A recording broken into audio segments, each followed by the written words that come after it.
Hello, listeners, and welcome back to Hello Confidence, the podcast that helps you feel comfortable and confident communicating in English one simple step at a time.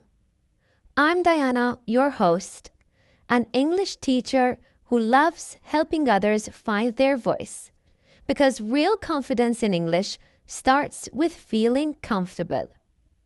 In our first episode, we talked about how to start thinking in English instead of translating in your head. If you haven't listened to that one yet, go check it out.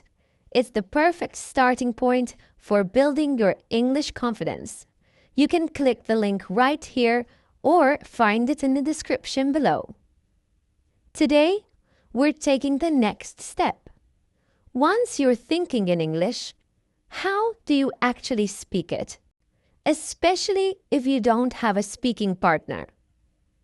Maybe you live in a place where people don't speak much English, or your friends are too shy to practice. Good news!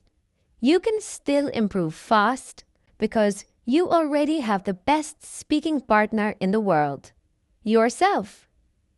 So grab your coffee, take a deep breath, and let's talk about how to practice speaking English alone, confidently, and without feeling weird. The first step is mindset.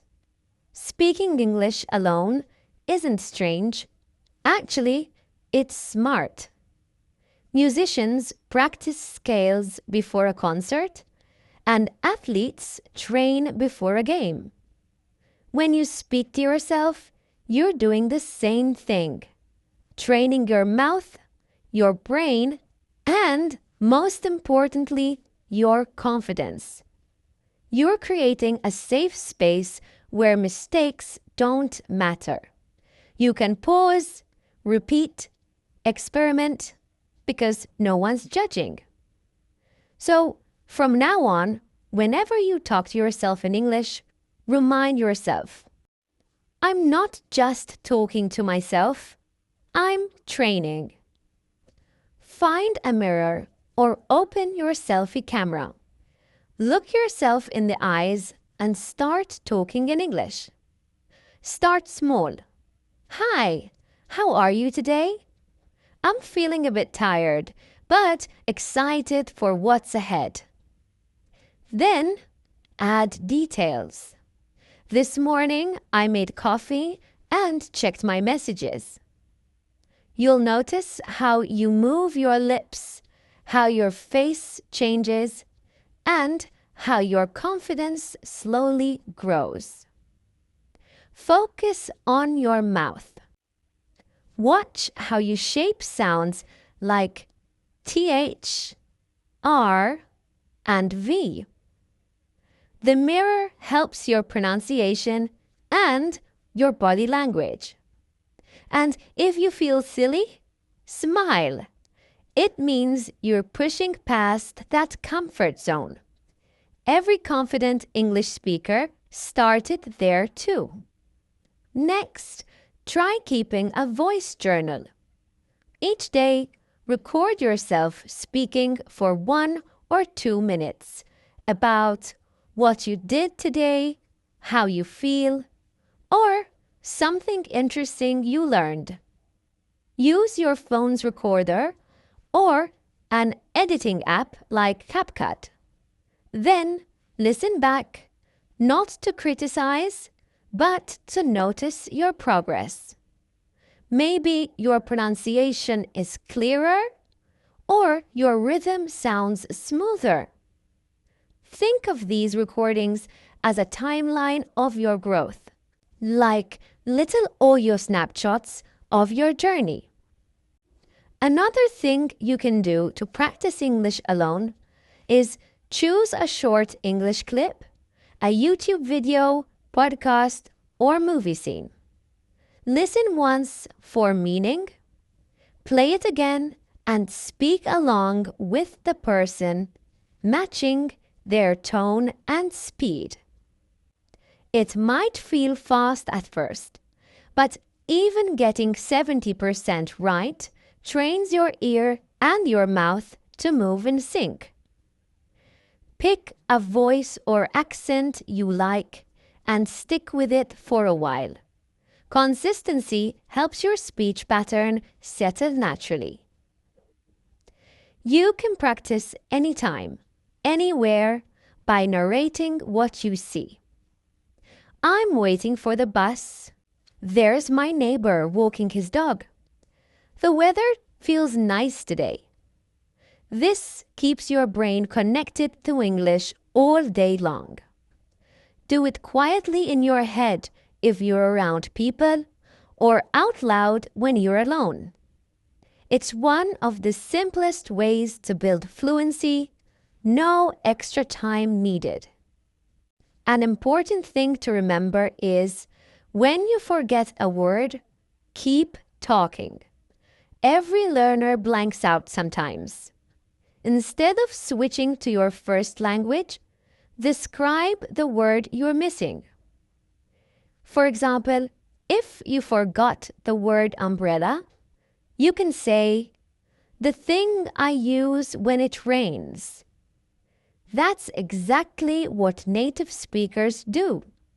The goal is flow, not perfection. All right, now that we've covered some tips on how to practice English alone, it's time for a challenge. Let's make everything we talked about today real with something you can actually do this week. I call it the 7-day solo speaking challenge.